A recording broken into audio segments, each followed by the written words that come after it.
Hi loves, welcome to today's studio session.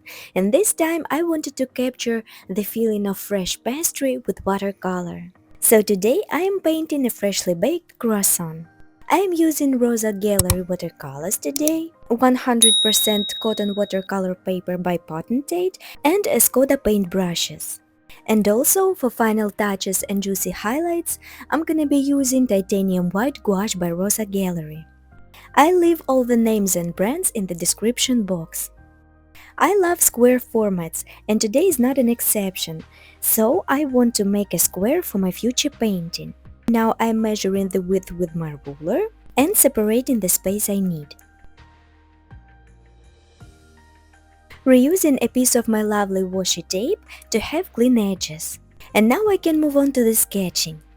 At first, I'm not thinking about details yet. I'm only looking for the silhouette, the gentle curves, and overall character of the croissant.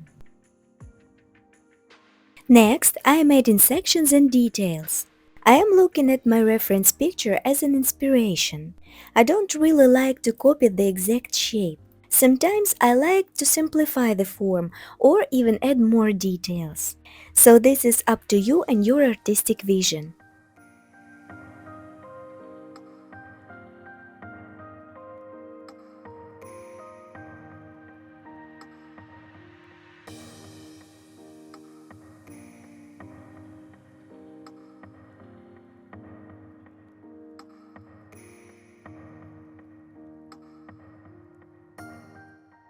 Refining the sketch, making it lighter with my kneaded eraser, and now I can start coloring.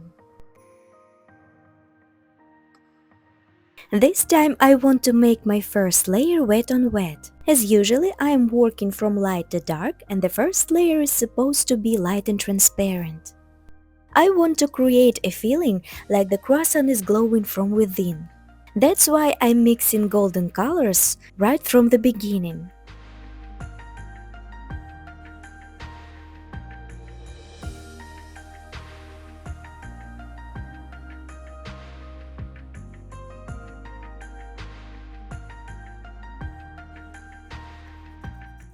While the layer is wet, I can lift up some paint and create those appetizing highlights.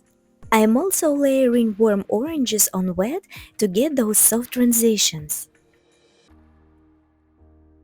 By the way, this painting is available as a real-time tutorial on my Patreon page. I provide a real-time footage with all of the explanations of how and why I do things. If you would like to know the exact color mixes, learn my techniques and get the printable outline and reference picture, then check out the link in the description box. Moving on to the background. At this stage you can wait until your croissant is fully dry and then make the background. But I've decided not to wait this time and here I have some blooming, which is totally fine, I don't mind it at all. So I am pre-wetting my surface at first. This is quite a simple painting in composition and I wanted to keep it that way. So I am making a simple wash for my background this time. But I want to make my top part of the painting a little bit darker and the lower one a little bit lighter. And to give that simple background and interest, I am using a granulating paint. This is Cobalt Grey by Rosa Gallery. I think it gives the feel of the decorative concrete.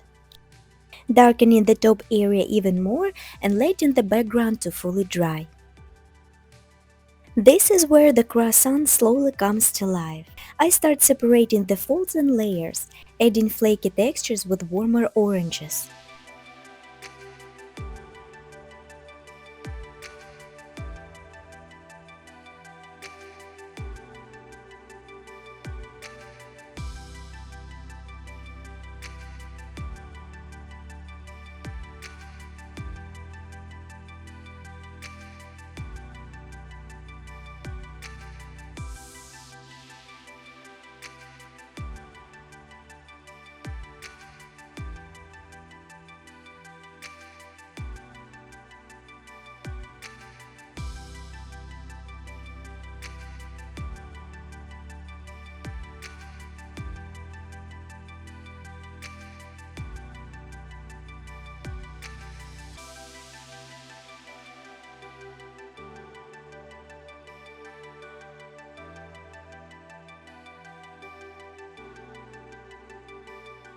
Now I can build volume with deeper oranges and golden browns. The contrast between light and shadow creates the illusion of flaky pastry. Little by little, the surface begins to look crisp and freshly baked.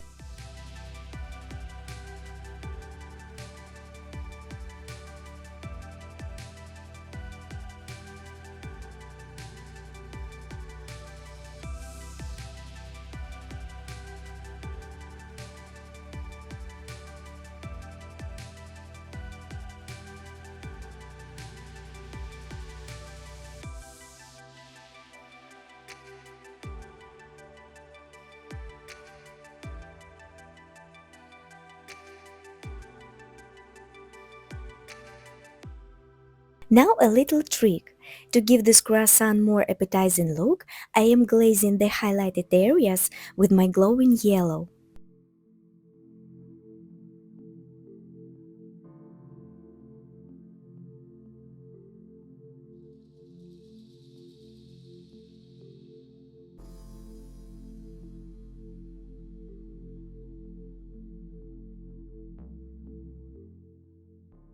Adding sparingly deeper browns for the darkest area to give this croissant a nice contrast.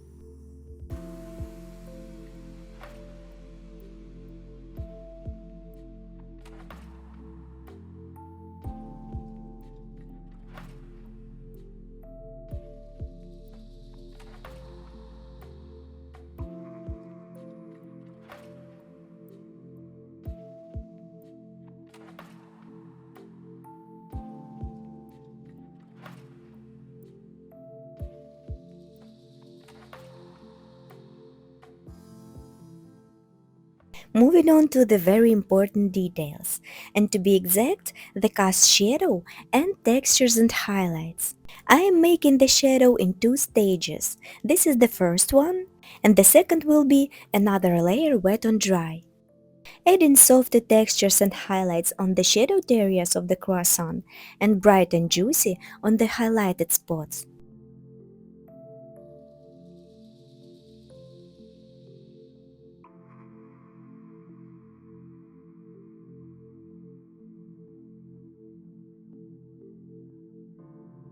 You can add as much texture and detail as you like. You can make it more simplified and stylized, or even more detailed and even hyper-realistic. Lately, I've been thinking about selling original watercolor pieces like this. They are soft, cozy, appetizing, and can bring a bit of joy to your day.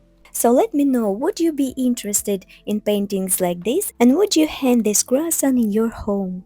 Because this painting and several others might soon be available for purchase. If you don't want to miss out, then subscribe to my Instagram channel. All the updates are gonna be there. You'll find the link in the description box. Finishing my cast shadow with another layer.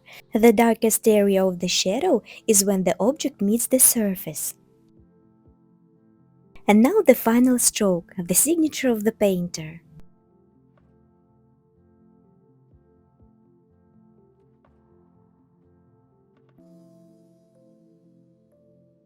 There you go. And now I can remove my masking tape, letting my painting to fully dry. And when it's ready, I need to take out my artwork from this pad, and I'm gonna be using my palette knife.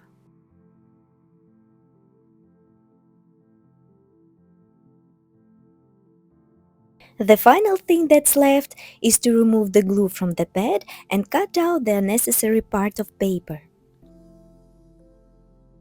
And this is the finished result. I really like how the shape of the croissant is turned out. I really like textures and highlights. Plus, the shadow turned out pretty cool.